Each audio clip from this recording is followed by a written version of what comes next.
You. Well, thanks everyone for coming. Always fun to come in the summer, right? Before we get started, and before I pass it on to let you know that Ryan will be our acting chair for the next couple of meetings.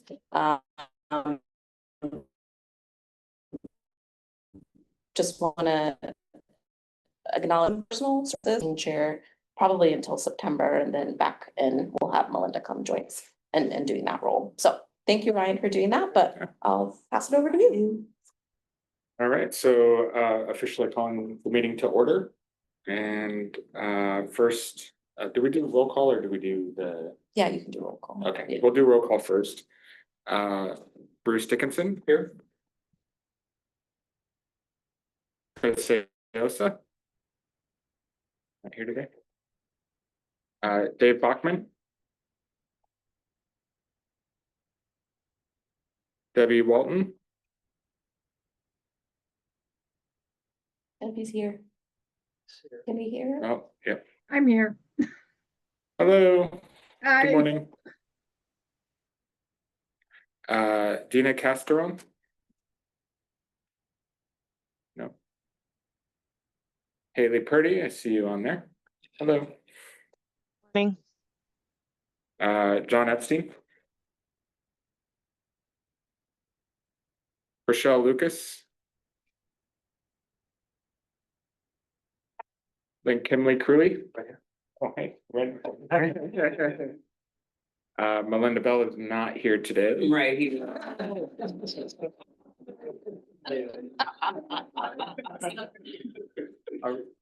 It's been that kind of morning. Okay.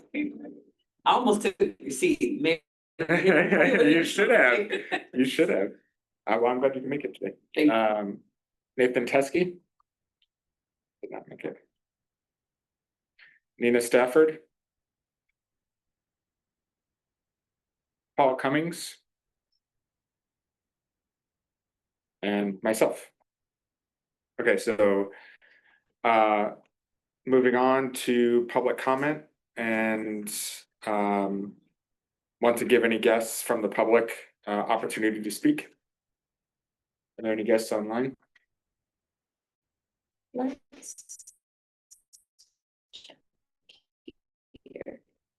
We do have some guests, but no one is raising their hand.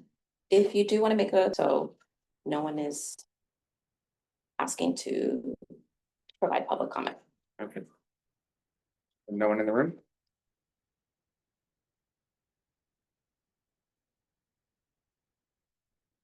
Right, we've done roll call. So now moving on to the executive director's report, and gonna turn it over to Molly Rogers. Morning, everyone. Nice to see you all. Molly Rogers, she, her pronouns. I'm the director here at Housing Authority. I want to just take a moment and share with you a couple sort of key year-end highlights for you all. So about a year ago, we established a department-wide work plan.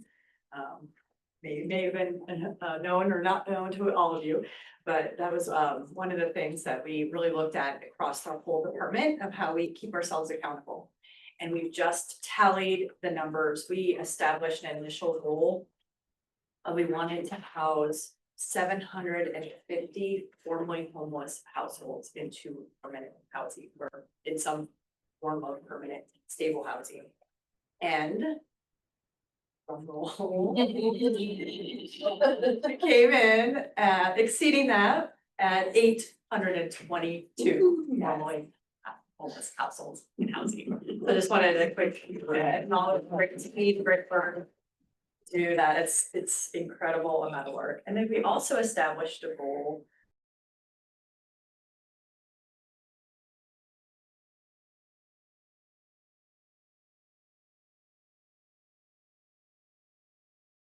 of the total number of households who in a permanent housing situation. That was a goal of 4,650. And in general, we came in just shy of 5,000. So it is an incredible growth over the last 3, 4, 5 years. So it's to see we went a few couple thousands to now up to close to 5,000 households supported in their housing. So and that's all permanent housing. So that's just a quick little how we continue to meet the need of our community. Of course, as you all know, we're heading into uncharted waters of how we figure out ways to, of our goals for this next coming year is more around sustainability and being able to keep people in their homes that we've moved in. And of course, whatever comes our way, and that comes our way, yeah. I also want to just share with you, we got to celebrate the opening of Woodland Hearth, or at least the construction, side of things as it finally closed. This one took us another Metro bond project. It's 63 units. It's owned and developed by SEPA, Community Partners for Affordable Housing. They're one of our largest affordable housing developers in Washington County. And it encompassing 1, 2, and all the way up to 4 bedrooms. So it's really exciting that we were able to support them with bond dollars, as well as our federal home through our Office of Community Development. Also housing production opportunity funds, that's funds that the county set aside in general funds back in the day. And also support with 16 project-based vouchers from our side of things. So so that's great seeing each one of those, and we only have a few more left. So that's speaking of which, a few one of the few that we have left in terms of our Metro bond. We are making great progress with our what we call ALOA 209 project. And we are close to our 100% schematic design milestone. Getting still some feedback and tweaks back to the design team.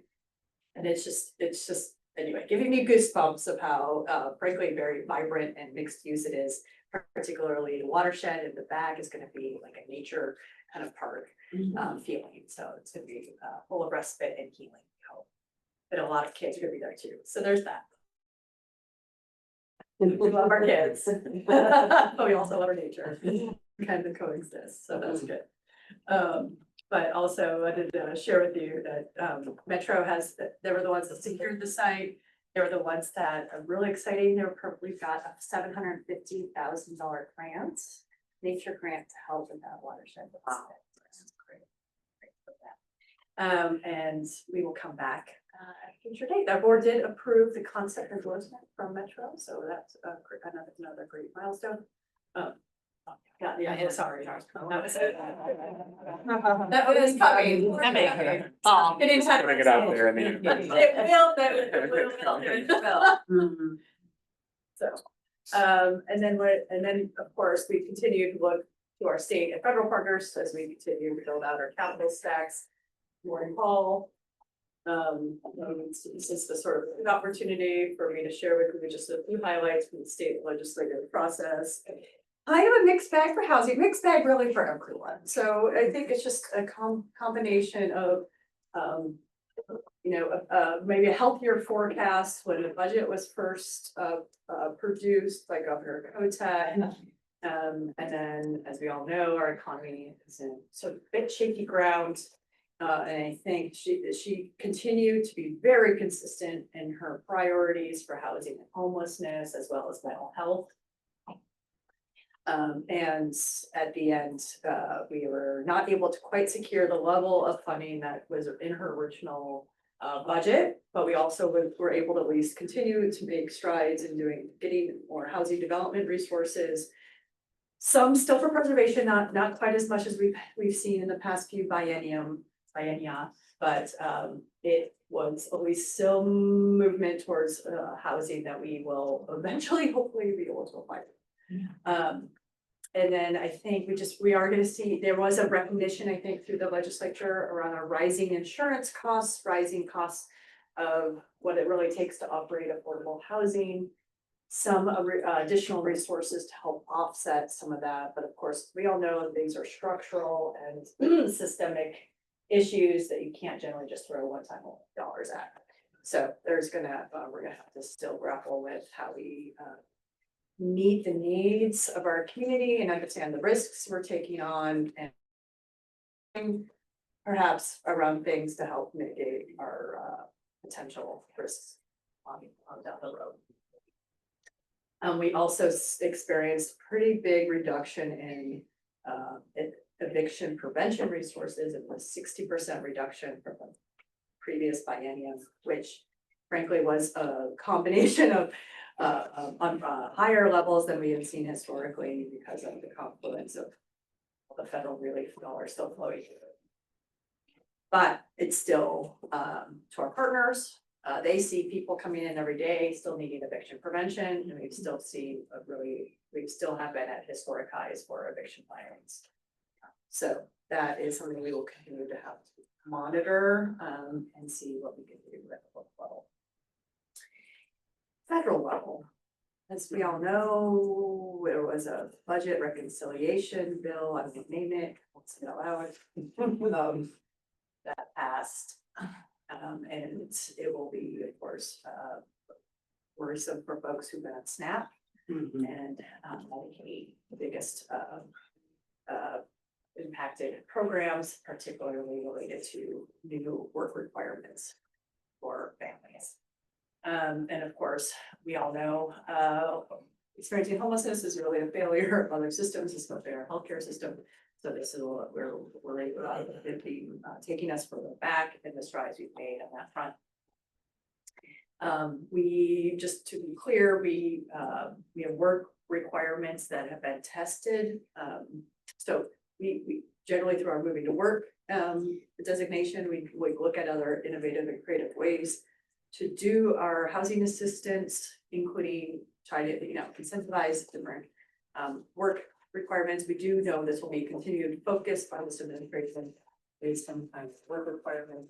The research generally shows these are effective requirements, doesn't necessarily get people back into the workforce. And frankly, if they do, there's a bunch of costs they have to deal with in childcare and other transportation costs that is generally not offset. So this is something we will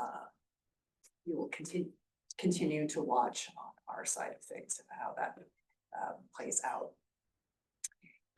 There was a lot in the bill. I'm not going to go too much into it. I think we have a lot in the packet for you, but the one thing that was a nice little added bonus was on our low income housing tax credit. Tax reform part of it was continuing to increase the number of tax credits we get through our 9% at the state. And also for those wonky folks in the room, like Paul understands when I say things like we reduced the amount of the 50% test got reduced down to 25%, so the amount of tax exempt bonds that could be covered through 4%. Through the 4% offering, less of it needs to be tied to construction costs. So you can essentially leverage more 4% into a deal or less tied to what it needs to go towards. So there's a better ways. Double your amount of 4%, which is good. You also have, which is great for each individual project. This is something that frankly our congressional delegation has been working on for years. So there are some interesting little twists along the way. You never know. And then lastly, just some of you may have been tracking our own board's response and our county administrative office response to all the new requirements that we're seeing in each of the federal contracts and that are up for either renewal or signing on up new programs. We're seeing some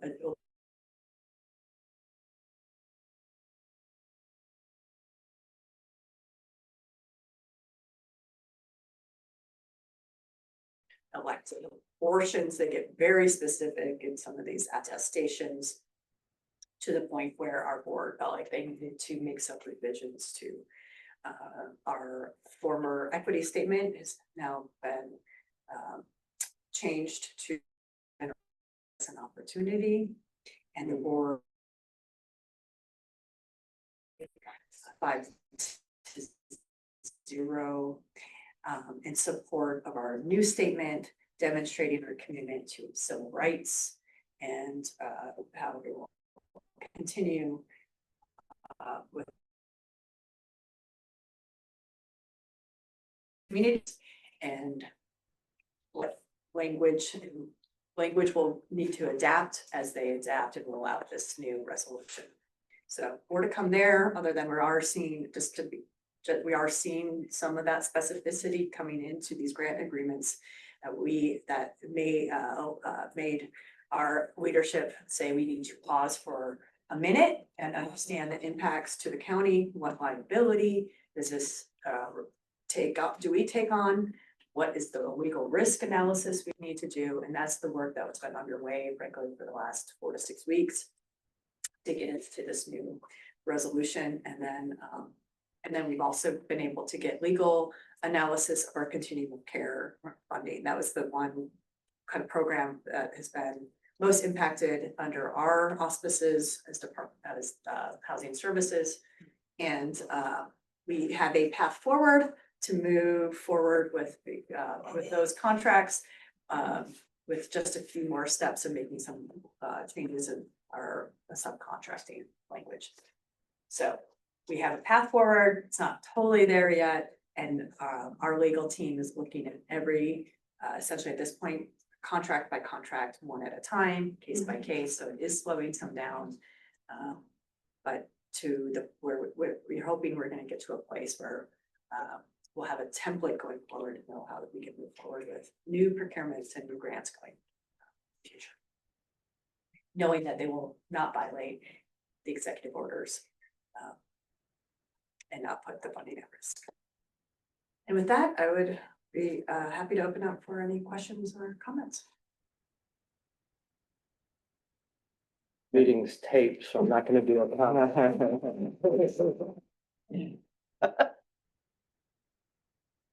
Yeah, well said, Bruce. Yeah. I was looking at the state budget and seeing, there was an increase in infrastructure and a little bit of rehab, but not a significant increase there. But the defunding of the rent assistance and the increasing in funding for shelters. So it seemed a little backwards of we're gonna see more people get evicted and potentially homeless, but we'll put a little more money into shelters is how I kind of read it. Are we seeing, did you feel the same concern? Nicole, do you want to? Yeah, Like happy that. Address this one. to, thanks for that, and great question, Co-Chair. I think an important thing to recall here is these numbers are sometimes continuing numbers. So actually for shelter, the increase overall was about a couple million for this biennium. So really was continuing investments that the state made in shelters executive order, so not actually an increase in shelter. Molly was right that the decrease between this biennium and the previous biennium is around 60%. It's a pretty dramatic increase. The governor was asking for upwards of an increase around 20% from last biennium. So not only is it just a decrease from last biennium, but a lot of the providers were expecting to at least receive what they received last biennium based on the governor's request being higher than that. So the eviction prevention is not, to be candid, not surprising that it's going down. We have been at really historic levels of state investment because of the pandemic years.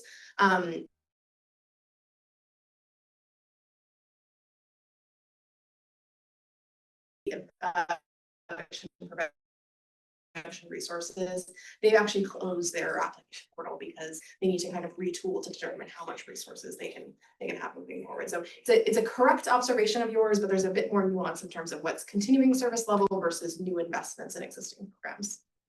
Like crystal ball wise, I just felt like we're gonna see an increase in homelessness with those funding reallocations. Yeah. Any other? Go Just ahead. a real quick question to Molly, but maybe to the group. As we sit here in July of 2025, does the next year look like just holding serve based on all the great work that we've done over the last 3 to?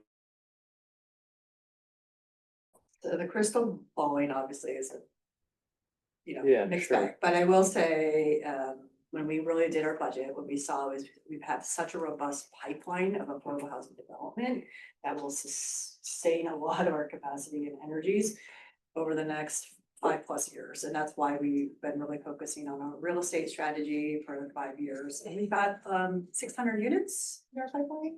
Just about. So, that's a whole variety of different funding streams. Sure. Between developer fees and reinvesting in from our Section 18 sales proceeds. So that's a whole robust work, but of course, our biggest funding program is our housing choice voucher and our special purpose vouchers. For most housing authorities, that's the case, and we will not really, right now, our continuing resolution proration levels, everything we're hearing is sort of flat. Flat, of course, means a reduction when you take into account cost of living. Right. And, we won't really know until we get a little bit closer in terms of the congressional budget. And I do know that, House is coming out with their numbers. There are some reductions that they're proposing, both in the public housing and HCV. We're gonna probably see more focus on work requirement. Stipulations. And luckily, the House bill did not include block granting at the state level, which is good, because what we really need is more levels of government to get our programs, go ahead, I'm just facetious here. And so it is that the biggest, we'll know a lot more in the next couple of months.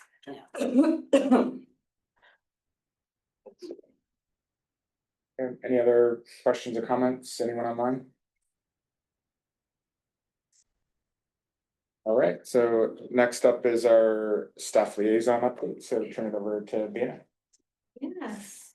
So just for the folks that are in this room and also in the Zoom room, we are having spotty connection, so thank you for those who are bearing with us today. I did hear that there may be more brownouts in the future because of AI, and not to put a damper on things, but not that this is the case here, but just letting you know. And if y'all can speak clearly in the room, that would be great. So just letting you know. Okay, my updates. Let me look at my notes here.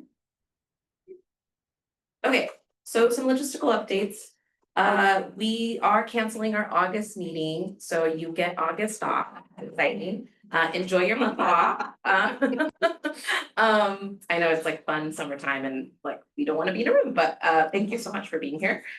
We will update the calendars. Just know that we are going to start a new calendar series. So sorry about that. I know sometimes we have staff that transition out. We have so there's just going to be a new calendar series. So we're going to also update that as well, and also take the teams away because there's all that information in there that's not relevant.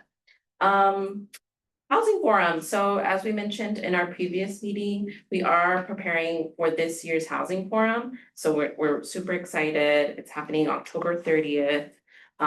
We are starting a new element of the program, which is an award ceremony, the Community Cares Award, which highlights some of a person in our community who's doing something great in our community around housing and homelessness. We're gonna launch this process, I'm hoping this week. We're still working on some of the elements of it. And so we will have a nomination application open for 5 weeks. And we really encourage you to start thinking about who you would nominate, someone in your community, someone you work with. And all of the eligibility criteria will be in that information. So we will send that out to you as soon as possible. And also come to the social, because you'll also learn more stuff about the Community Cares Award there. Obviously, we're having our summer social in 2 weeks. I did send out a form. If you are bringing a +1, please fill that out. It's just helpful for us to kind of prepare. But it's on August 5th and it's gonna be at Nueva Esperanza. And we're really excited to have Guinness host us. Ice cream, socializing, all that stuff. So I know you sent me a question, Dina, so did you get everything? I believe so. Okay. There's a golf tournament for 4D on the same day. Oh. We're splitting up the, Yeah, well, those are two. Maybe you can plug later. yeah. Okay, so great on that. Also Camp Rosenbaum season is here. So if you aren't aware, every year kids ages 9 to 11 are eligible to go to camp who live within public housing. So the kids are heading on to camp this Sunday, which is exciting. We're so thankful for we have 2 staff members, one from finance and one from our program implementation branch, who are volunteering. They're like volunteering a whole week to like spend Wow. with these nice. kids, like on top of their work, which is like amazing. So we're really thankful for them. And Martin and I are gonna wave the kids goodbye on Sunday. So that's exciting. And then we're gonna visit on Wednesday. Some of the staff are gonna visit the camp on Wednesday. So excited about that. If anyone wants to come join us. Yeah, if you wanna go with us. Yeah, we're going to Warrington, so that should be fun. Okay, and then lastly, we are doing a renovation celebration. Red team that's led by Lisa. We're doing an event in September 26th. We are celebrating the renovation of some of our affordable housing communities that are county owned. We're really excited about celebrating a lot of the work that went into this, and it's been a multi-year process. You should have received save the dates. If you didn't, let me know. I can double check on that if you didn't receive it, but if you didn't, let me know. But we're excited, September 26th. And then we'll also have another event in October to kick off some of the work that's being done at Wood Spring. So we're excited about that as well, but you'll get more information in our next meeting about that. But yeah, exciting stuff happening. Lots. Thank you. Thank you. Yeah. I don't believe I have received that, but. Okay, I will, It's been my error. I will probably, okay, I'll double check, yeah. Thank you. Okay, thank you, thanks for sharing. Yep. So next up is the chair report and talking about what Melinda and BNF and I have met on this month. Again, it's really mostly focusing on reworking of our bylaws. And we're now on to section 5, and yeah, every section is amazing. It's rules of procedure, and including a section about a temporary work group, which currently isn't in our bylaws for the like emergency situations where if we have to call a special order. We are adding rules, I'm sorry, adding language about the Robert rules, which is a practice that we are hoping to formalize and are voting in our motions, which we already do, but this is just putting it on paper on how we do it. And we're gonna keep editing. Every month, we're gonna report back on the next section that we're talking about. And if anyone's more interested in diving in, just let us know. And it's an open process. And thank you for all the hard work. Any questions on that? Okay, so next up is ongoing business, and it's going back to Molly. Oh, yes, we did fed CAO. We're good on it. We did, oh, Yeah. all right. We're ahead of schedule then. Yeah. That's great. So moving on to new business and department updates. And for that, it's going over to Jill and providing development procurement updates. Oh, is that? We might do money first. Yeah, Let's go do money. Yes. I want you all to know how much money we have, spend it all. So it's Ryan, you're gonna be Yeah. speaking next, and then Jill. Yep, so good morning, Ryan Bonsbach, Deputy CFO. We're gonna talk about a staffing update, and then we're gonna go into the financials for our team. Just for everyone's awareness, our fiscal year ended on June 30th. And we need to close our books out by August 22nd as part of the county's business operation. So my team is in the thick of closing out the year end, while we're also continuing to onboard new staff. If you see an accountant, give them a hug. It's a stressful time of year to close everything out. I'm going to show you the financials today. in the way that you're used to, in the format that we have been presenting to this meeting, I think for the past fiscal year. In the September meeting, we'll be showing you year-end close in the format that will match the way that we presented the next year's budget to you all. So the budget that you got to recommend that was recently approved by the board. So we'll start presenting everything back in that same format to try to have a through line between how we budgeted and how we're presenting information back to this group. So in September, you'll see a slightly different format. Let's go to the next slide, one more. Let's look at an org chart. So this is the most recent iteration of the finance, accounting, and budget team's org chart. Just a few call outs, kind of the bottom right-hand corner, there's the dotted boxes. Those are our consultants that we have on board from Robert Half. And then the boxes that are grayed out are the ones that are currently vacant. But I'm really pleased to share that we have selected and had approved a controller position. You'll get to meet her at the September meeting as well. She's going to be joining the county actually as one of our former Robert Half consultants. She is a certified public accountant with a decade of experience in auditing at national accounting firms and private sector experience as corporate controllers in the food processing industry for multinational companies. So we're getting somebody with a deep skill set and expertise who recently moved back to Hillsborough. This is her hometown. And so she's excited after being away for 30 years to rejoin her community, take care of her parents and support the community in terms of stable housing. So really excited to be onboarding her next week. I'm excited to introduce you to her.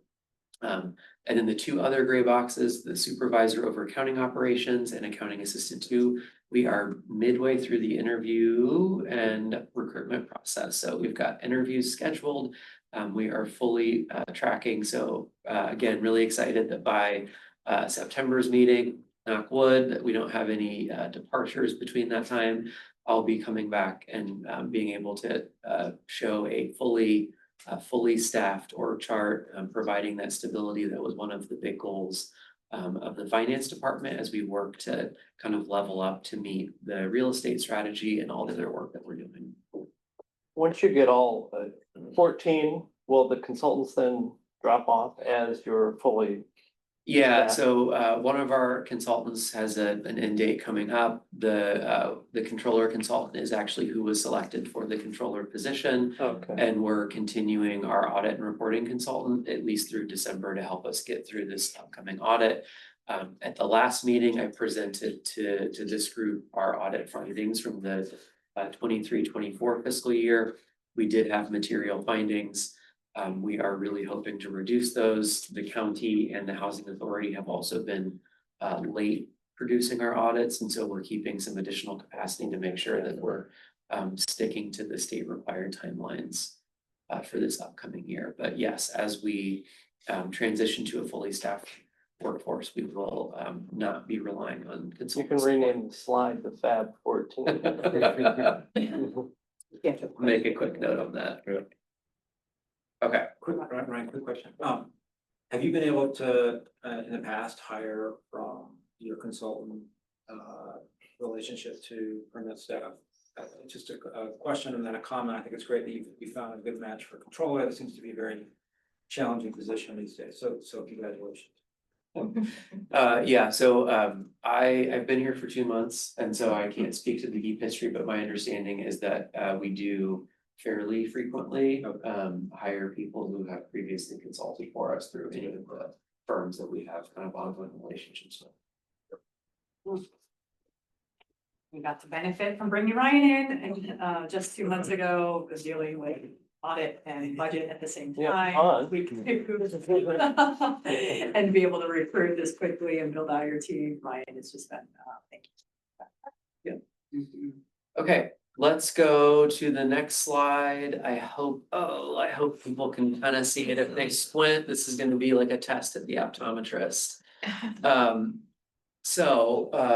It is in your materials if you do want to look at anything, and I'm going to try to call out a few things that are catching my eye, and then also just remember that we are 1 month out from year end, and so we are doing work right now to do those kind of year end adjustments and true ups. And so I'm gonna just call out a few things that have been catching our eye that we're gonna be looking at. So a couple things about this slide, that actuals column that is kind of the grayed out one, that is through the month of May. So that's a May close. And so this is presenting actuals that are 11 months through the fiscal year. In some subsequent slides, we're projecting out what that June month activity will look like. But the variances that you're seeing that are, 89%, I'm looking at the housing choice vouchers one. We are assuming kind of another 8% of activity, which will be taking us close to, above 95, under 100% variance. But this is looking at revenues and expenses by the service program. And just a few of the things that kind of I'm immediately looking at, and then I can take some questions. Is right now, in the housing choice voucher program, our expenses are just slightly outpacing our revenues.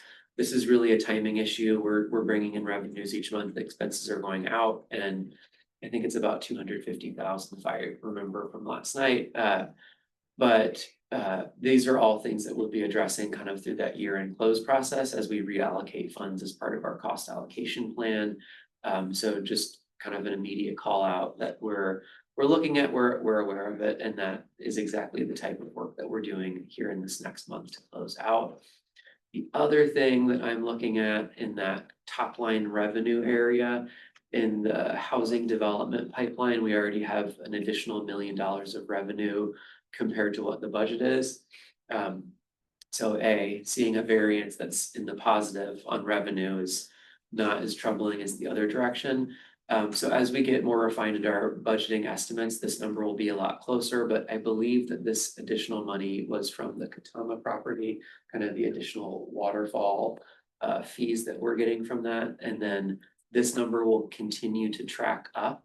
We have some unrecorded investment income that we'll be recording also into this fund, as well as I think some ongoing revenue. So this number will continue to track up. It's part of that robust housing development pipeline that we've been presenting as part of the budget for next year. And the budgeted number is a carryover from about 1.5 years ago.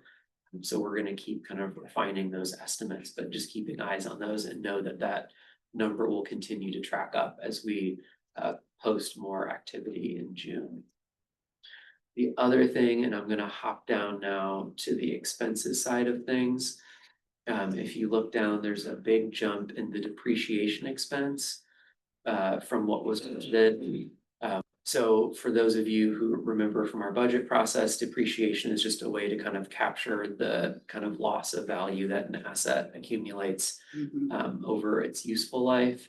And I think the county policy currently is that we start depreciating a year and a day after acquisition of a property.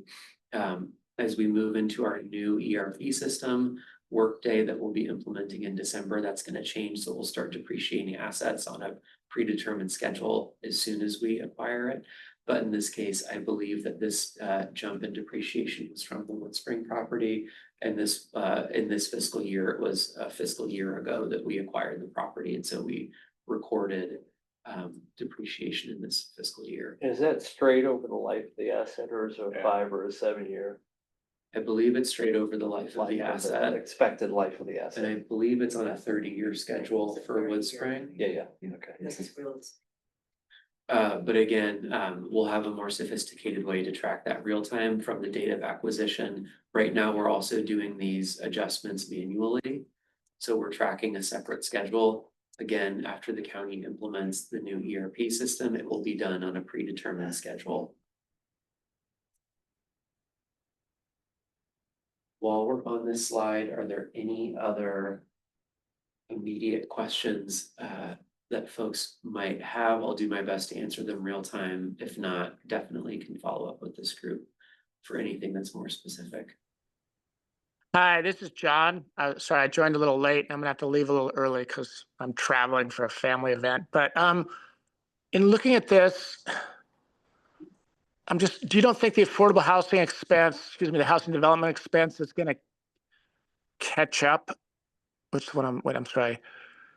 You know, the one where you have the big gain, housing development, you don't think there's an offset on the expense side? You're really gonna keep that gain going forward? Is it just a timing thing? You're really gonna sustain that gain through the year? John, Yeah, this is Jill, Assistant Director of Housing. Yes and no.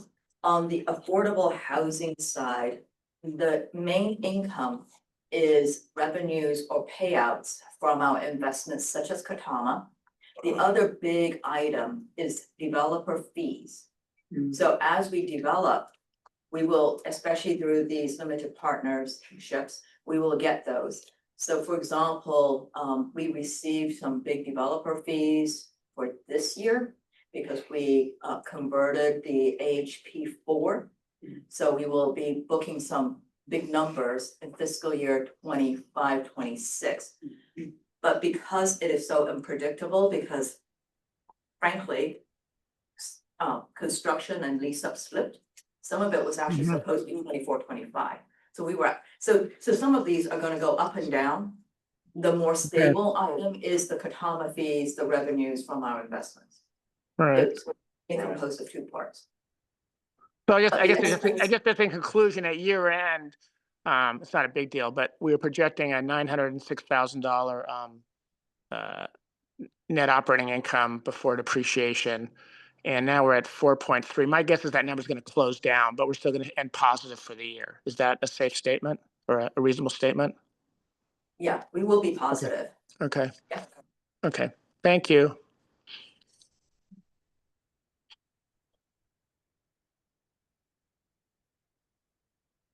Okay, let's go to the next slide.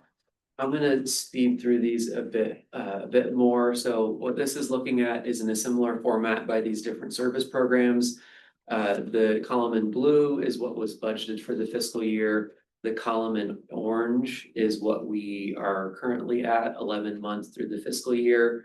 The column in green is showing kind of where we're projecting to end the year. So it is a straight projection just based off of a typical month so far that we have been spending. So it could be slightly off from that, but this is looking at our revenue for this past or for this closing fiscal year. So if you're kind of looking over at the total revenue, we're just kind of above 60 million.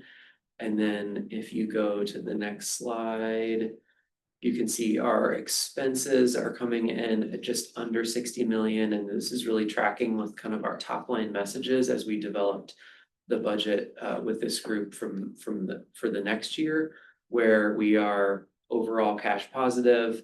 We have some work to do within various programs, but that we continue to have stable reserves and overall cash positive when we're not looking at depreciation.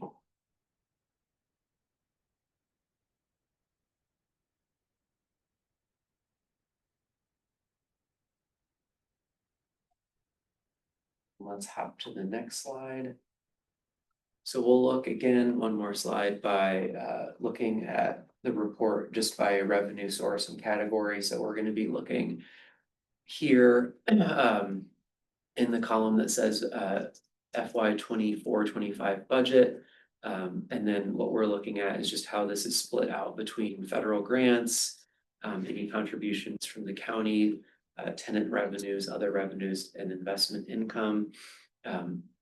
So a couple of things, this is just to kind of keep in mind the landscape that we have in terms of the percent of our budget that is from federal sources as we kind of think about that risk assessment. And then we've talked about that shift that the county has recently been trending towards decreasing the percentage of our total operating budget that is from federal sources. So moving more into diversified funding. And then again, looking at those actuals, we're expecting to book some more investment income and other revenues coming up. But again, just wanted to give you a kind of a look at the breakdown again of where our funding streams are coming from. And remind me, federal grants are the things that going forward were challenged. knowing if that number is going to be the same number. That's right, because the Congress passes the budget come October. Right, I was trying to align us versus. Yeah, we had crystal ball at somewhat, we were being conservative in some of our assumptions. Yeah, I remember. And we flatlined it, So, yeah, that's what I thought, the Yeah. flat line. flatlined with some conservative, with trying to be conservative, but we at least knew at the time when we did the budget a couple months ago.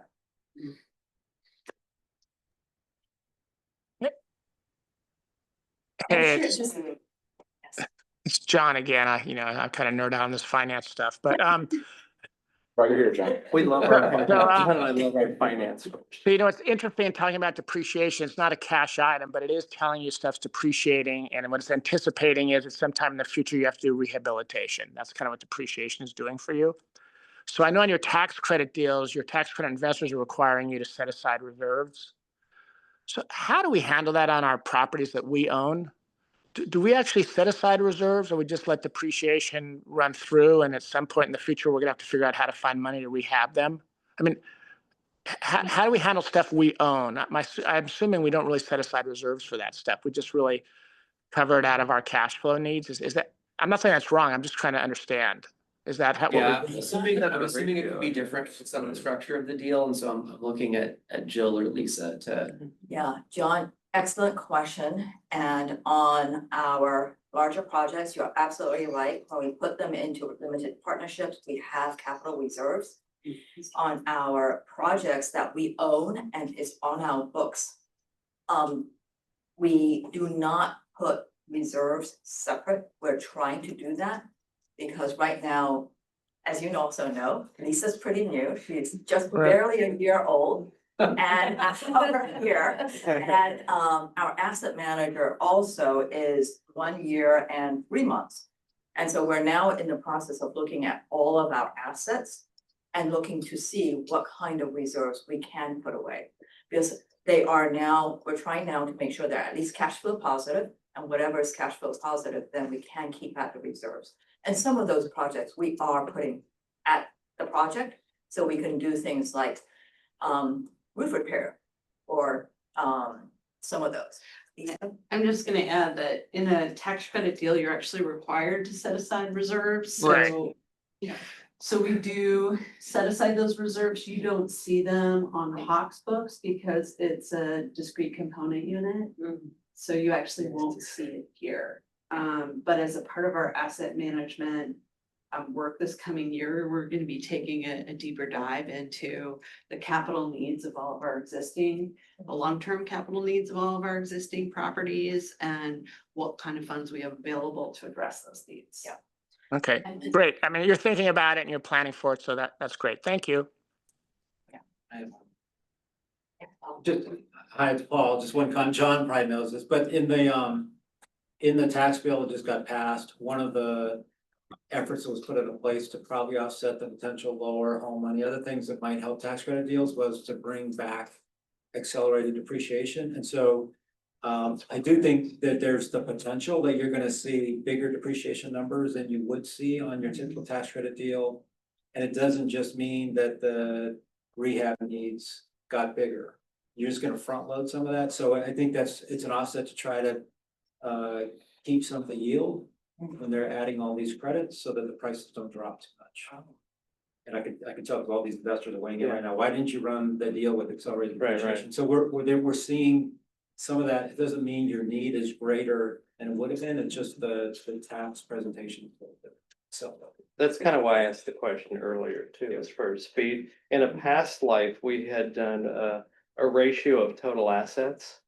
And while each project had slightly different depreciation or different ratios needed, it was nice at a top level, I'm picking a number, to say reserves are 6.5% of total. And then when you see it go to 4 one day, you immediately look at project specific.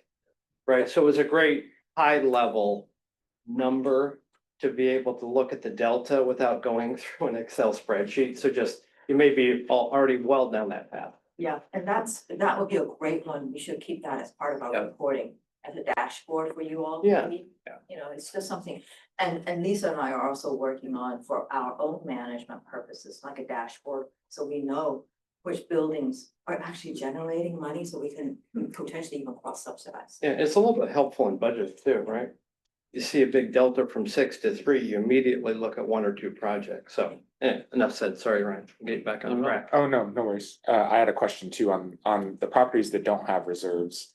Are you assessing those with like real data, like CNAs for those projects, or are you using sort of the date that it was acquired and then a percentage of? Maybe a combination of both on some of our, especially on the properties we own that are currently on our books. Except for Woodspring and Wood, which I'll talk about in a minute. Most of the properties, multifamily, are small. They're like 15, 16, 12 units a piece. So they are not necessarily going to benefit from a property needs analysis. We're looking at it also in terms of, is this a sustainable asset? Yes.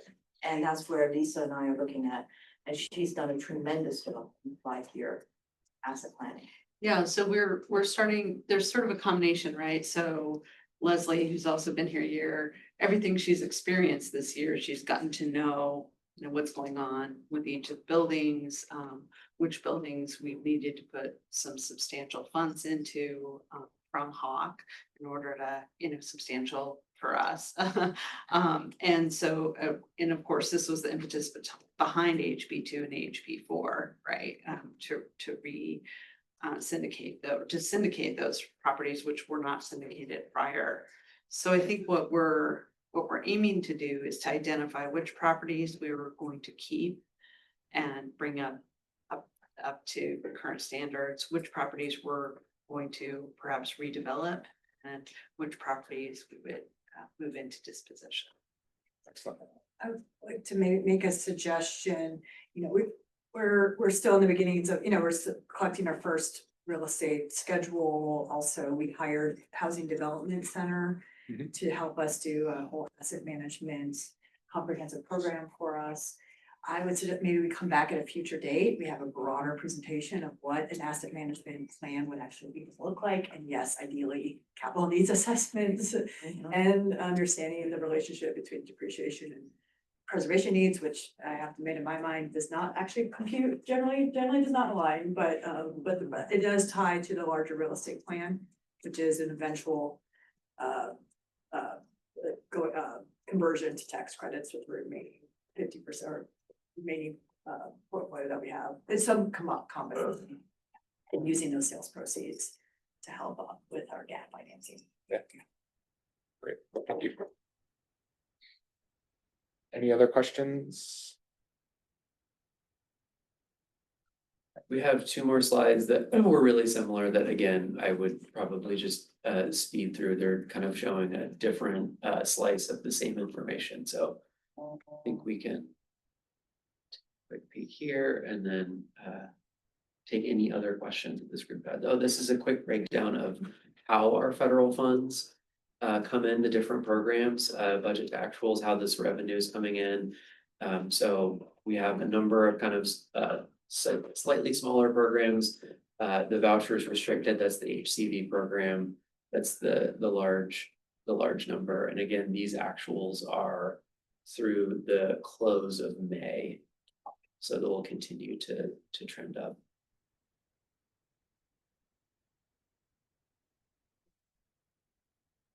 Want to kind of summarize what you said at the beginning? It's all good news. You're spending a little less than expected and you're bringing in a little bit more. So projections are looking good. That's kind of the summary. Yeah, I think we have ongoing work with our cost allocation plan as it relates to HCV. I know we're projected to go into shortfall in that program, continuing to be cash positive on the real estate development side. So kind of a strong position to enter into potentially turbulent times and a lot of opportunity to pivot right to where the landscape is shifting. If right, it was, I think the reconciliation bill indicated and signaled this continued desire to move out of public housing and towards light tech properties. So well positioned to continue to meet the needs even in a changing landscape. Okay, any questions, comments? If not, time to move on. And now it's Jill's turn. And I know we're a little bit behind, so I'll make it real quick. I haven't a presentation because this is just an update. We wanted to update you on 2 procurements that are currently ongoing. But because we don't have an August HAC meeting, we are not going to be able to present to you the results of these procurements until actually after our board has already reviewed and approved, ideally approved, in September, the next Chabad meeting on September 3rd. The 2 projects that are going through the procurement is a Heartwood RFP or RFQ. Heartwood, we are using Metro Bones, 3.3 million plus minus, to do some major, you can call it, system improvements and upgrades, roofing, envelope, interiors, getting that building to be more PSH, permanent supportive housing friendly. We just received proposals from 6, call it teams. These were bid out as design build, instead of the design bid build kind of contract. So it was one group that consists of architects and general contractors, and we're looking at 6 separate teams right now. The team actually is meeting today to look at the first cut because they just came in with those proposals. Ideally, we have a quick turnaround because we know Heartwood really needs these upgrades. So we're hoping to send a proposal to Chabad on September 3rd, explaining who we're selecting and asking them to approve. That's the first one. The second contract is also a design build, and this is with Cornell Road Transitional Housing. This is the one that we've presented before on Cornell Road with Central City Concern as our Used to be the hotel. the hotel. Yes, it's the one Former that's, Phoenix, former Doubletree. yes, the one on 26 and Cornell. Yeah. Yep. And we're moving forward and getting a design build contract. I don't know how many yet because I don't believe it's closed.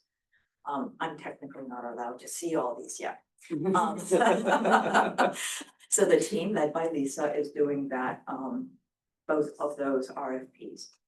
But that one is to help get that hotel into a transitional housing so that it includes things like increasing the kitchens, making sure that they can have space to build community rooms, consultation rooms.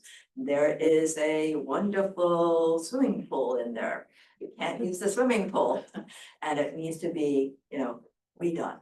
So all of this is going to be done. We just wanted to make sure you're aware of it because we will not be able to bring both of those contracts to you.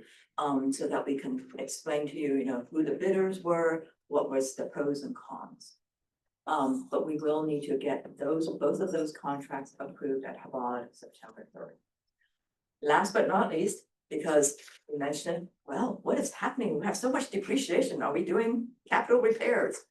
Also in September, and we won't be able to bring it to you all, is the omnibus. We hope omnibus for Wood Spring resyndication, 172 units. We've already gone through a number of processes, including a TEFRA hearing. We're going to go into BCC to get our TEFRA, you can call it approval, consent item. But this omnibus is to say, this is a complete financial stack. This is how much money Hawk is putting in. We're going to be bringing in all the financing from the time of acquisition, and this is how many tax credits we're gonna have. These are what is the lender amounts, and essentially do the whole presentation with Chabad on also September 3rd for Wood Spring resyndication. So next time you see depreciation, because we're planning to close the project Wood Spring resyndication end of September, start construction October. We will only have 3 months of Wood Spring depreciation on our books. So just wanted to give you 3 quick updates. Because Lisa's really busy. But Jill, there'll be a chance, say in September, October, for us to do some Yes, updating with the folks of how those are all been selected. yes, we will, and we will come back to you and just give you a quick update about how we selected it, who they were, and also also an update on the Wood Spring financing, so that you understand. So how long will like the Cornell property take to be functional, just for perspective? I have no idea. Is it 6 months or a year and a half or just some? Just high level. You want, We're looking at maybe 3 to 4 months of design and permitting and 6 to 8 months of construction. So it's a year to 18 About a months. year, we're under a year, we're hoping. Got it. and it may not be, you can call it like a traditional affordable housing where it opens the door and everybody can come in. Right. It may be floor by floor, because at 80+ units of transitional housing, that's a lot to bring in. Yeah, at yeah. one time. Yeah. And I see Dina nodding, yes, she knows. I seen the property yesterday. Yes, and I think it may be more of a staggered, right? Got it. Yeah, thank you. Maybe we could do a tour, Yes, oh, maybe we could do a property tour. maybe have a meeting there. Yeah. In like, what do you think of that? Yeah. Co-chair? That sounds great. Sounds great. Swim party or something? No, we're not. I seen the No, pool, I- don't wanna go in the No. pool. No. Do the, you guys can go and bring your swimsuits for the pool before we cover. One final dip before it's spilled. Hey, One concrete bag each. Like that. Gotta have one bad idea at the meeting.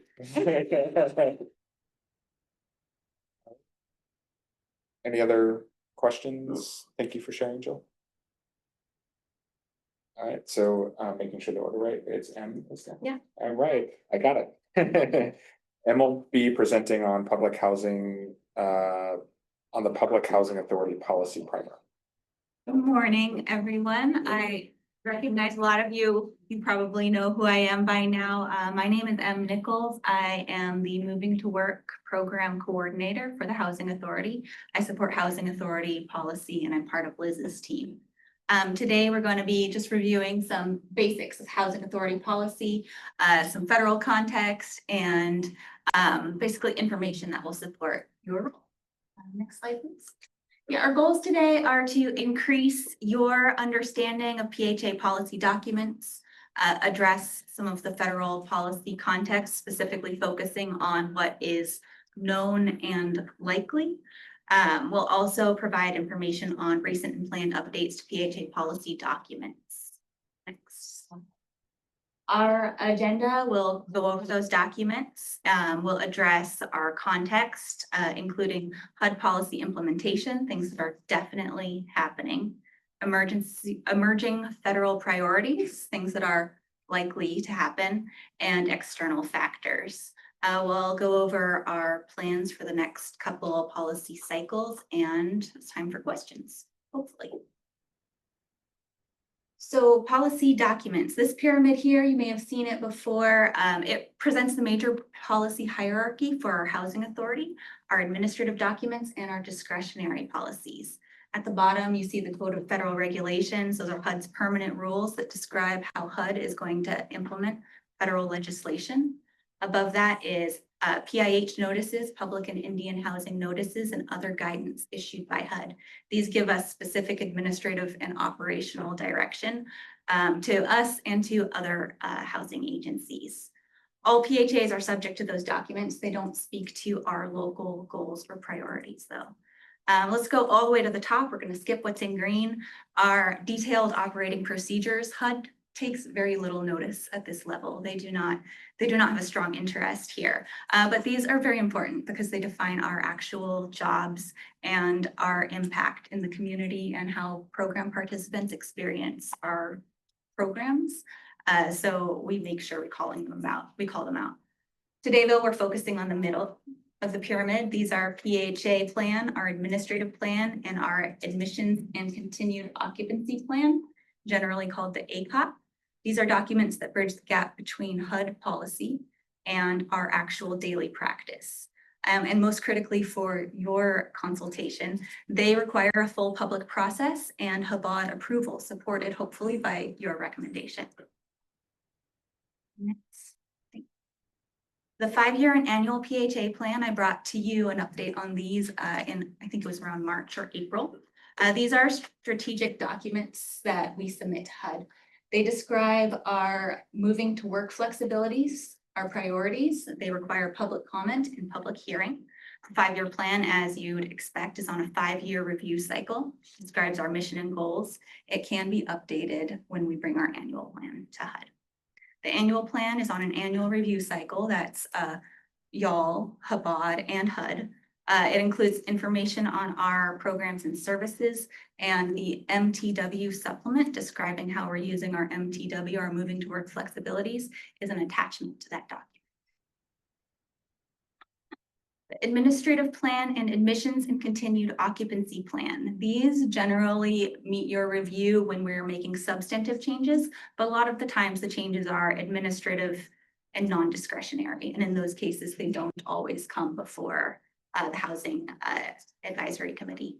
The administrative plan describes our HUD-funded voucher program operations, and it's an important reference for our regional long-term rental assistance and continuum of care administration. The public housing document is the admissions and continued occupancy plan, the ACOP.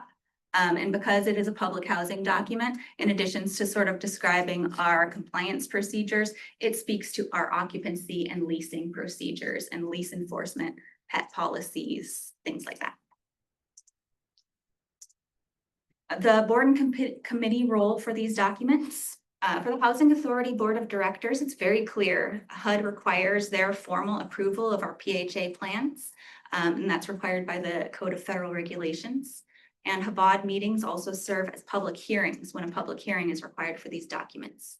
The Housing Advisory Committee doesn't have a HUD mandated role. Your role is mandated by the Housing Authority Board of Directors, supporting them as subject matter experts. So thank you. Thank you all for that. The Resident Advisory Board does also have a HUD mandated role. We are required to engage with them when we are updating our PHA plan, and they are our volunteer advisory body of program participants or residents. So this slide shows the approximate schedule for public posting, board review, and HUD submission. As you'll see, even though our effective dates for these documents generally only hit in January 1st and July 1st, in order to coordinate the public comment windows, HUD deadlines, board calendars, we usually have to go to HBOD 3 times a year for updates to these documents. And our team internally is meeting significant milestones about every 8 to 10 weeks in our policy cycles for these 3 documents.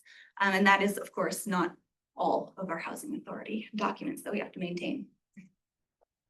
Moving on to the policy context, we'll focus first on what is definite, actual, for sure going to happen in the next year. So there's a lot more on our minds, of course, because of everything that's happening on the federal level.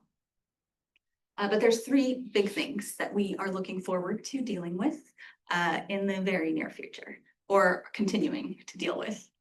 One of them is HOTMA. That's the implementation of the 2016 Housing Opportunity Through Modernization Act.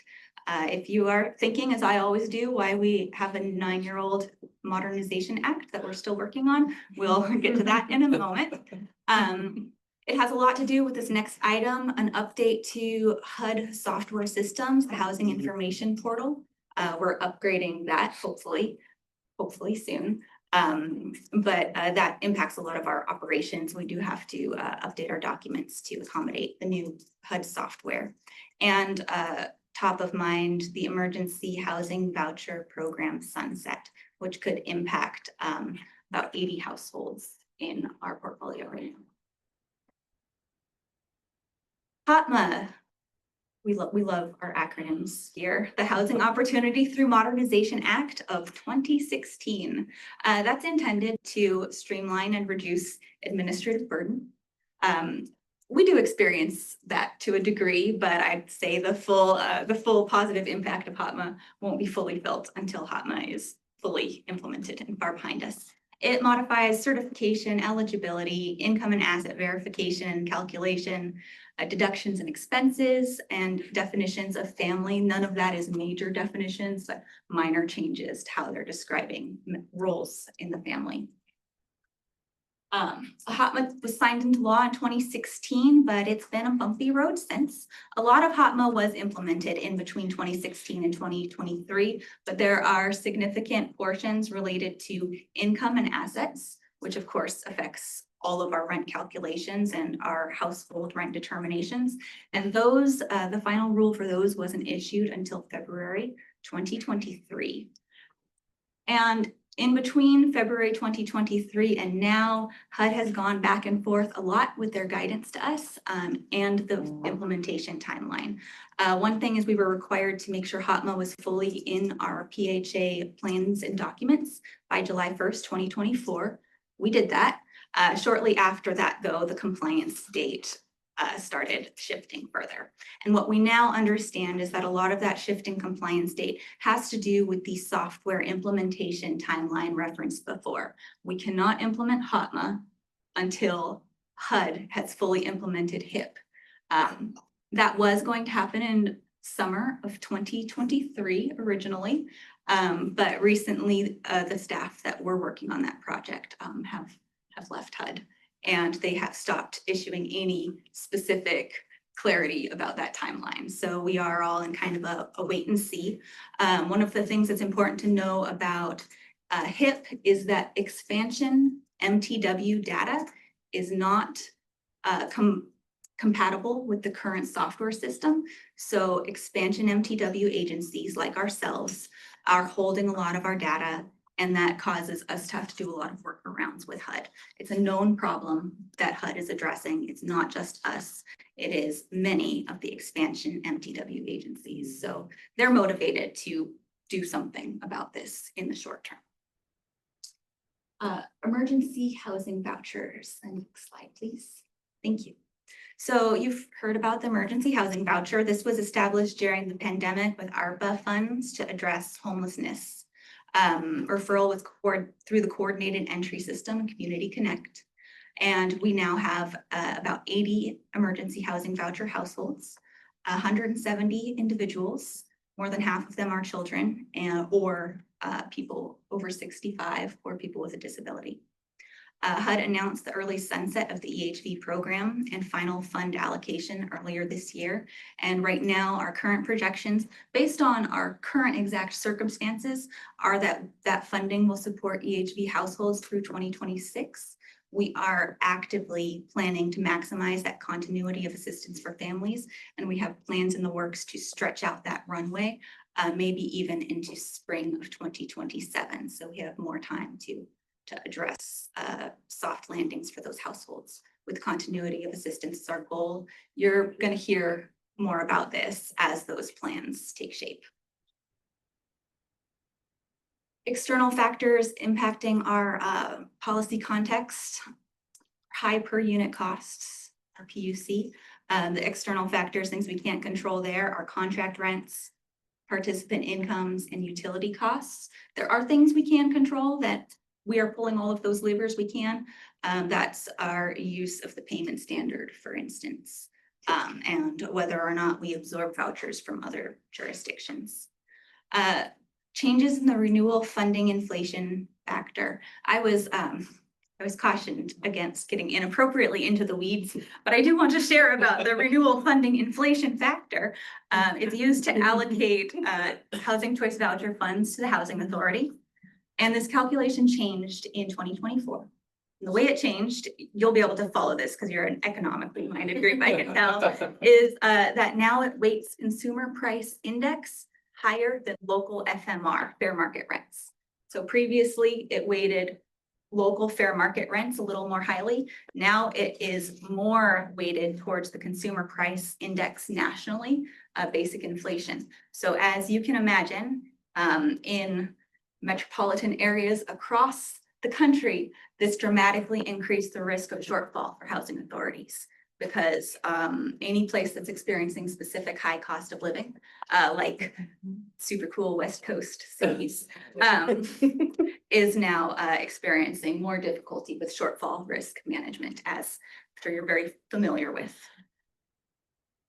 Our response, oops, did I miss a slide? I'm sorry. Sorry. No. We're maintaining our policies in alignment with HOTMA and HIB guidance. Sometimes this means, and currently what it means, is that we are doing a semi-annual updates to our admin and ACOP, when in more ordinary circumstances, we might be able to get away with annual updates, the administrative plan and ACOP. We can't right now because HUD is requiring us to make changes based on HOTMA timelines pretty constantly. We're modifying our policies to support EHV program transitions. That includes something we did already in July. We added a waiting list preference for those households for the Housing Choice Voucher Program. And we are working right now on implementing some HUD eligibility waivers for those families. We're also working on ongoing cost mitigation that includes things like using our MTW flexibility to get payment standard flexibility from HUD, extensions for our program eligibility for 0-HAP households, and other administrative streamlining. Policy context. This is emerging federal priorities. This isn't where we're going to talk about everything that could possibly happen in every possible scenario, but we're going to focus on a couple things that we're getting very definite signals about. Major unknowns, we'll just name these. We've mentioned our lack of crystal ball a few times today. I don't have one either. I'm not a psychic or a lawyer or a legislator. So the congressional appropriations, the big unknown for us and our agency. We are doing scenario planning we can to prepare. The executive orders, their scope, their legality, their impact specifically on program administration, that's very unclear right now in a lot of ways. And the HUD policy agenda, a lot of that remains unknown. But we are getting, as Molly referenced earlier, clear policy indicators about work requirements and about non-citizen eligibility. So we'll get into those a little bit. The quote box there calls out the HUD guidance on work requirements from just a couple of years ago. That's from the Office of Policy Development and Research in HUD. And they found that there's few, if any, beneficial outcomes and several negative outcomes for program participants. Work requirements aren't new to HUD. A lot of agencies have tried them, and they just have not had the outcomes that are desired, especially not if they aren't accompanied by robust services. So the current status is that in our voucher programs, there is 0 work requirement. That matches federal guidance. In public housing, there is a limited community service requirement that matches federal guidelines. That's not a discretionary policy of ours. And we have a voluntary participation in our family self-sufficiency program. The policy indicators that we're getting are different. This quote is from an op-ed by Secretary Turner, Secretary Kennedy, Secretary Rollins, and Medicaid Administrator Oz. Some will argue that work requirements create barriers to resources. We disagree. We believe that welfare dependency and not work is the barrier. So work requirements have been clearly and definitely identified as a priority by HUD leadership. That's in op-eds like this. That's also in Principal Deputy Assistant Secretary Hobbs' remarks at the Moving to Work conference. And it's clear in what HUD is asking from housing authorities. They are collecting a lot of information from housing authorities that do have work requirements through their MTW flexibilities, looking for justification and best practices. I'm not sure that's what they're going to find, but that's what they're looking for. Work requirements were included for Medicaid and SNAP in the Act. And I'll note that these did include meaningful exemptions for seniors, disabled individuals, and I think something that's often missing is caregivers for children under 14.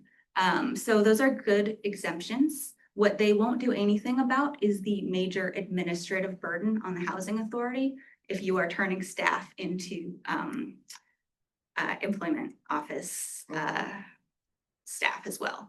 But they are meaningful exemptions.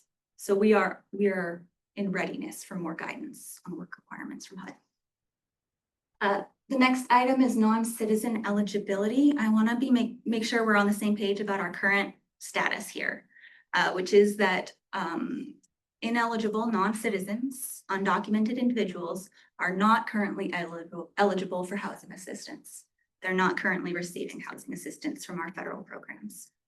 Citizens, permanent residents, and some non-permanent residents are eligible for assistance. That includes asylees in the non-permanent residents. Ineligible currently, undocumented residents and some non-permanent residents. So DACA recipients are not currently eligible for assistance, even though they are somewhat documented non-permanent residents. Families with mixed immigration statuses, though, are able to live together and receive a prorated subsidy. The non-citizen household members that don't have eligibility do have to report income and abide by all program rules, including like signing program documents, etc. And so a family with a single ineligible parent and 2 eligible citizen children would receive 2/3 subsidy. And that 2/3 subsidy would be based on a calculation that includes that parent's income. So the primary result of this in our programs and in housing authority programs across the country is that citizen children are able to live with their parent. That's the primary impact of the current policy. Policy indicators we're getting, though, don't really give us any assurance that is guaranteed to continue in the far future. We're monitoring it closely. HUD leadership has identified this as an area for reform. They've canceled approvals for moving to work waivers that impact mixed status households and give them more flexibility or simplified rent calculations. This didn't directly impact us because we didn't have those waivers. It was a huge impact to our colleagues at Home Forward. HUD has entered into a memorandum of understanding with the Department of Homeland Security. This allows them to share data with the Department of Homeland Security to support immigration enforcement. HUD has also revised residency requirements for FHA insured loans to remove all eligibility for non-permanent residents. And I'll say that when they did publish any public facing communications about that change, they also conflated non-permanent residents with undocumented residents, which is not an accurate conflation. And they conflated undocumented individuals with illegal aliens or criminal illegal aliens. So there's some signals happening there, and we're not sure what's gonna come out as actual policy guidance, and what of that is more rhetorical. It's pretty heavy, but our staff are responding by closely monitoring HUD policy. We're collaborating and coordinating with other housing authorities to really keep track of what they're hearing from HUD, impacts on their programs and ideas that other housing authorities are having to support continuity of assistance if things change. We're scenario planning for changes in household eligibility or program funding that could impact households with mixed status households or emergency housing voucher households. We spoke about it earlier. We're strengthening our commitment to program integrity and fraud and abuse prevention. And that is because fraud and abuse are the justification for a lot of this. So we do want to make sure that we're ready to have our files looked at very closely. We always want to make sure, but right now we have that in mind as well. And we are pursuing moving to work activities that support self-sufficiency for more households, like for instance, that Zero HAP program extension. We've got a moment now before I do the last couple slides about what to expect in the near future for our policy updates. So I'm curious what other considerations you'd recommend or want us to keep at top of mind in our scenario planning. You probably have enough.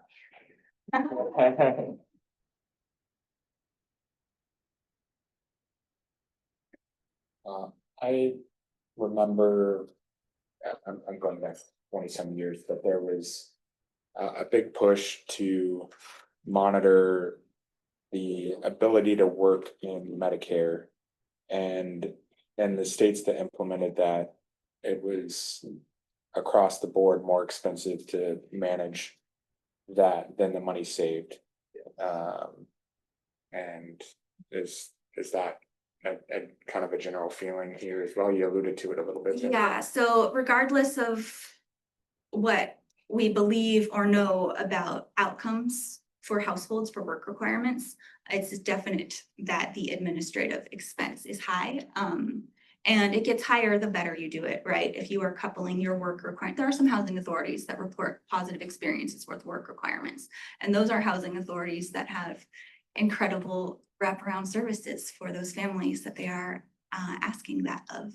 So then that costs money and expertise, and staff. Just think of it as you're tracking, you're asking household and you're asking staff to track how they're spending like 20 hours of, X number of weeks. So it is it's a very administratively burdensome for really all involved.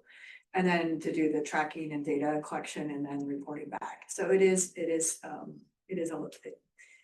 there's variations of things you can do to kind of make sure our paperwork is in line. But yeah, no, it's a big issue for folks, how you track your hours. And a lot of households, like depending on how they do exemptions for a work requirement policy, you might expect between like 60 to 80% of households on our programs to end up exempt because of an elderly, a disability, or being caregivers for young children. Like those are almost all of the households we serve. And so even just tracking exemptions and verifying exemptions becomes quite a project. Maybe somebody gets exemption if they are a student, right? They're engaged in job training, and tracking all of that just becomes huge.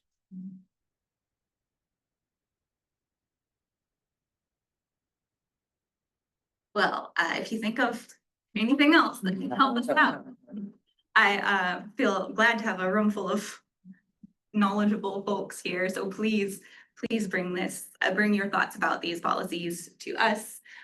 Liz is my supervisor and is here every time. And we really appreciate your support and feedback about what we can do to plan. Just one quick question. Mhm. On the exemptions, is the intention that the household would be seeking the exemption and it's not an additional burden on the housing authority? Or is it really set up that the only way to get that is to have some third party verifier like the housing authority make that request? Yeah, so usually we have, for instance, the light requirement in public housing, the community service and self-sufficiency requirement, we would get a certification from the household that they're exempt. And then we're required to verify the certification. And then there's an auditing process to sample those verifications. To make sure you have to sample your self-certifications if you're accepting those, to test whether your self-certifications are valid or not. It doesn't necessarily mean you have to go to everybody's, but you do have to build that auditing process into your operation. So just a quick follow-up. So what might be an estimated FTE allocation for exemption? Oh, that's a good question. I guess I would think of it as something that increases each annual certification processing timeline by perhaps 5 to 40 minutes, depending on whether that becomes a problematic certification. To translate that into an FTE is something I can't do. But it could be like up to an hour of Right. FTE allocation. Yeah, for a certification. So 3,400. Yeah, Yeah. exactly. And so if we estimate that our household or our staff members right now with our streamline and our efficiencies, we're kind of at that, they're serving about 300 to 500 households because we have MTA exceptions, right? And then you add that. But then you have annual certifications, and then when they started that, and then you have a household that has 5 eligible income earners in it because they have adult students and this. And so then it adds it's not just that one time a year that you're having to do those extra things. It could potentially be 10 to 12 touches in the middle of the year that you can't forecasts. You can forecast the annual certification and you forecast that there's probably gonna be one change or two, like in our ways that we're doing it. And then, we already see this a lot with the exempt income that is part of the CFRs that Emma's referencing. There's this whole list of what can be done. And when we send that, like the participant has to know how to code it, so then it triggers something in the staff member's brain and then say, hey, this looks like it could be some exempt income. Doesn't meet these requirements, and we wanna make sure that we're serving the folks the best way we can.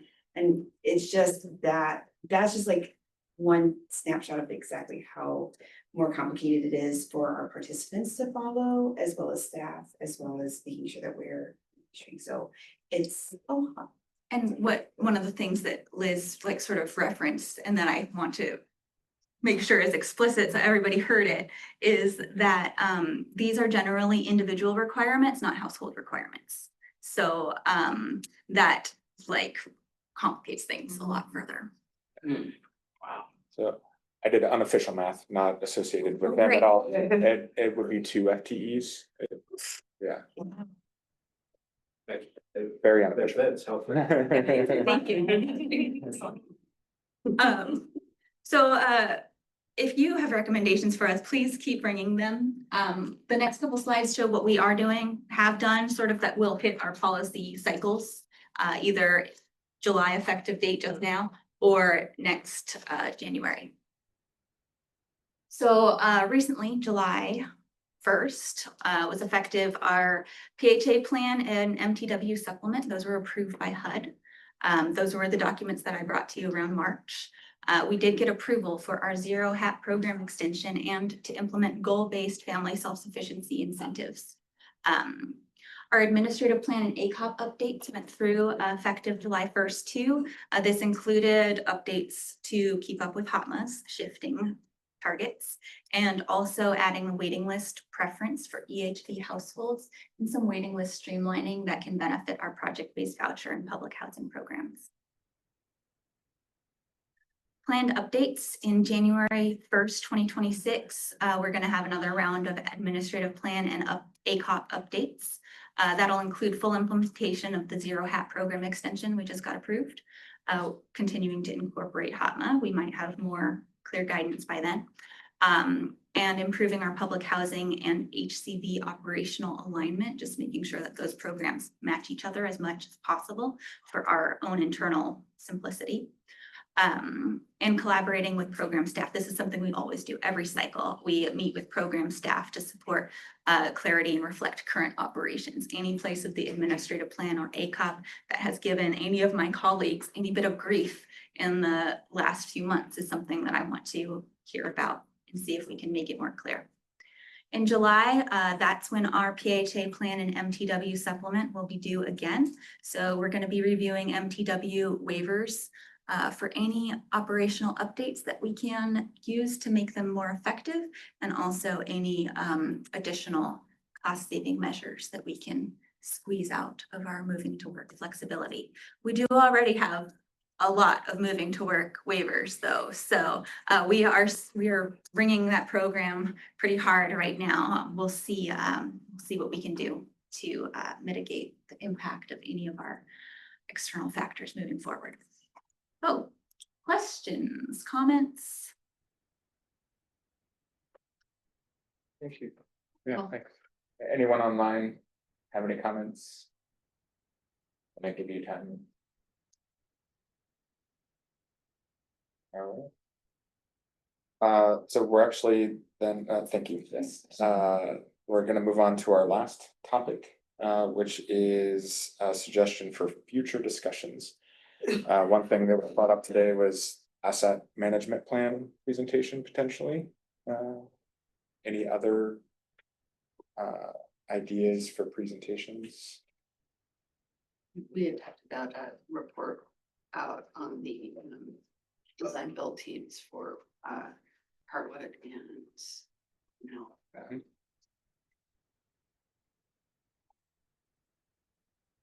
You're just, you wanted to present a lot, actually. It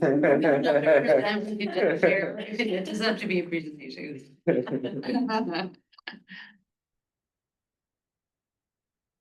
Chair, if I can interrupt, this is also a good time if there's any updates. Dina, I know you wanted to maybe share, or anybody else wanted to share any information that they had that. Should I say I wanted to share? Oh, I don't know, about an event that you have going on? Oh, the gala? Yeah. Or- Oh, I well, don't know if you wanted to share that. I can share it. Yeah. Washington County is, Housing Authority is sponsoring, at one of our levels, we're having Transcending Hope is having their second annual gala in this together. It's a 20s themes, and it's September 21st at 5:30. That's a Sunday at the Avenue. I can send out the information to you so you can share it with others if they'd like to attend. It's really focused on our Aid and Assist Community Restoration Program, which we are serving Tri-County. It's a housing program for persons who are on that docket. They usually are incarcerated or sent to the state hospital with an alleged crime and are unable to assist themselves in their own hearings, court hearing proceedings. And historically, they used to be discharged to the streets. It's kind of a revolving door of the same thing happening over and over again. And we created a housing model to support them, not just on that docket, but to provide them with wraparound services and also create a streamway to permanent housing. If applicable, sometimes they need to go into more supportive housing. But we're now in all 3 counties. I think we have 7 locations in Washington County. When we're finished with Clackamas, we'll have 4. And then in Multnomah County, we partnered with Cascadia and Multnomah County. So we'll have 5 locations, and we're looking to expand across Oregon. So that's what we're trying to raise funds for. Yeah. That's awesome. That's a lot, I'm sorry. No, thank you for sharing, Mhm. and good luck. Any other updates? Our September events, the Housing Oregon Conference is coming as well. When I first started going, it was we counted it in the hundreds, and now it's in the thousands. It's really grown, and it's impressive to get the whole state together and talk about what needs to happen. I don't know that I've ever attended that. Is there a resource for a link to register for that? Yeah, I think we have something. Yeah, Okay. we'll share. Yeah, I can put that on the follow-up email. That brings to mind, we also, the NAR community, nationally accredited recovery residents. I think I got the acronym right.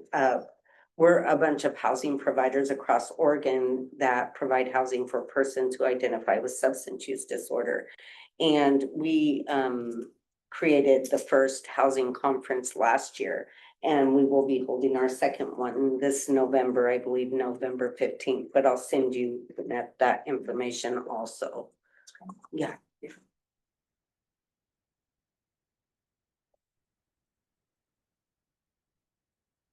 All right, well, if there are no other comments or questions, I think we can call it a little early.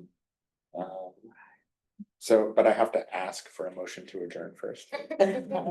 So move. 1 second. And second, Aye. all those in favor, say aye. I. Let's go. No opposed, all right, meeting adjourned. All right. Thank you. Thank you to the- Thanks, everybody. Thank you.